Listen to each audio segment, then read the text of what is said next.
El RMS Aquitania fue un transatlántico británico perteneciente a la famosa compañía naviera Cunard Line, que tuvo una dilatada carrera y sobrevivió a las dos guerras mundiales. Concebido como buque gemelo del RMS Lusitania y el RMS Mauretania, fue construido por los astilleros navales de John Brown y Company, ubicados en Clydebank, Escocia. Su construcción comenzó en junio de 1911, y fue botado el 21 de abril de 1913, casi un año después. El 30 de mayo de 1914, realizó su viaje inaugural en la ruta entre Southampton, Cherburgo y Nueva York. Sus líneas recordaban levemente al RMS Olympic de la White Star Line, cuya eslora era ligeramente inferior. Los orígenes de la Aquitania residen en la rivalidad entre la White Star Line y la Cunard Line. El RMS Olympic y el RMS Titanic de la White Star superaban en tonelaje y eslora a los últimos barcos de Cunard, el RMS Lusitania y el RMS Mauretania, con casi 15.000 toneladas brutas y por 30 metros de eslora menos que los nuevos buques de la White Star.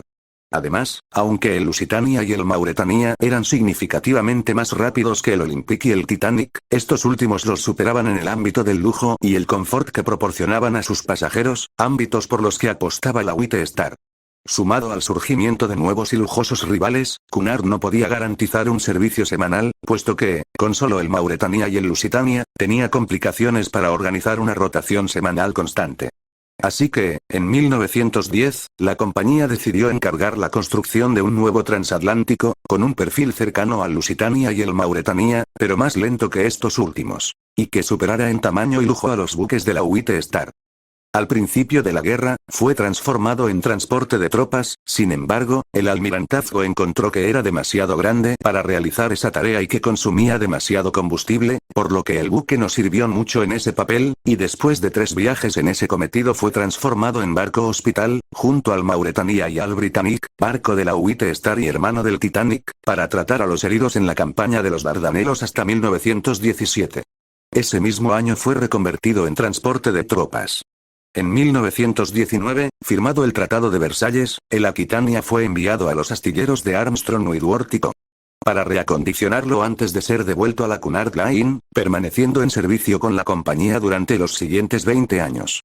Cunard perdió 22 buques durante la guerra, entre ellos el Lusitania, hundido en un ataque de un submarino alemán el 7 de mayo de 1915. Originalmente, Cunard tuvo la intención de adquirir el SS Justicia de la Holland America Line para compensar esta pérdida, pero pronto recibió una oferta más atractiva. En el marco del Tratado de Paz firmado en Versalles, Alemania debía entregar barcos de su flota mercante para restituir toda la flota perdida por los aliados durante el conflicto. Así que el SS Imperator fue transferido a la Cunard, quien lo utilizó todavía con su nombre original entre 1920 y 1921. Y que, posteriormente, sería renombrado como Berengaria. Tras su reincorporación al servicio comercial, el Aquitania fue remodelado para que sus calderas consumieran diésel en lugar de carbón como combustible, lo que redujo considerablemente el número de tripulantes necesarios en la sala de máquinas. Un miembro de la tripulación falleció en una explosión en la sala de máquinas mientras se llevaba a cabo la conversión. El mobiliario original y piezas de arte fueron nuevamente instalados. Durante los años 1920, el Aquitania se convirtió en uno de los transatlánticos más populares en la ruta del Atlántico. Navegó junto al Mauretania y al Berengaria, siendo conocidos como los Tres Grandes. Como fueron buenos tiempos, el Aquitania se convirtió además en uno de los transatlánticos más rentables de esa época. La restricción de Estados Unidos en materia de inmigración a principios de la década puso fin a la era de la emigración masiva desde Europa, pero los viajes oceánicos eran el único medio de transporte entre los continentes, lo que permitió sobrevivir a los transatlánticos.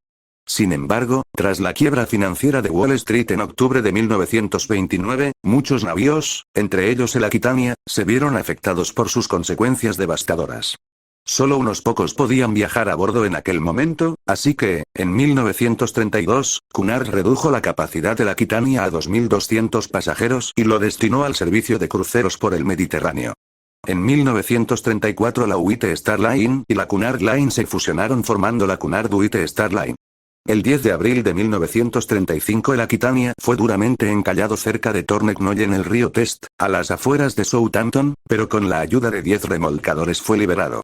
Debido a la cada vez menor afluencia y demanda de pasaje, derivada de los estragos económicos causados por la Gran Depresión, el buque fue sometido a varias remodelaciones que le otorgaron un carácter más suntuoso. Después de dichas reformas, retornó al servicio transatlántico hasta el comienzo de la Segunda Guerra Mundial. Conforme pasaban los años, el Aquitania se hacía más viejo y la Cunard White Star tenía previsto reemplazarlo por el Queen Elizabeth, cuando este fuese incorporado a la flota de la compañía en 1940. Sin embargo, este plan no se cumplió por el estallido de la Segunda Guerra Mundial. El 21 de noviembre de 1939, fue nuevamente requisado por la Marina Real para ser usado como transporte de tropas, en donde sirve para trasladar contingentes desde Canadá a Australia, Nueva Zelanda y en la ruta entre Hawái y San Francisco para, finalmente, volver a repatriarlos en 1945. En 1940 el Aquitania se encontraba en Nueva York a la espera de nuevas órdenes. Durante un tiempo, fue anclado junto al Queen Elizabeth, el Queen Mary, el Mauretania, y el SS Normandie. Los 6 barcos daban una vista impresionante de los grandes transatlánticos. En noviembre de 1941 rescató a sobrevivientes del HKS Cormorán, un corsario alemán hundido después de un combate con el crucero ligero de la Real Marina Australiana Mass Sydney, que también resultó hundido. A lo largo de la guerra, el Aquitania navegó más de 500.000 kilómetros, y transportó cerca de 400.000 soldados. Después de completar su servicio como transporte de tropas, el Aquitania fue devuelto a la Cunard White Star en 1946, que lo utilizó para el transporte de novias de la guerra a Canadá.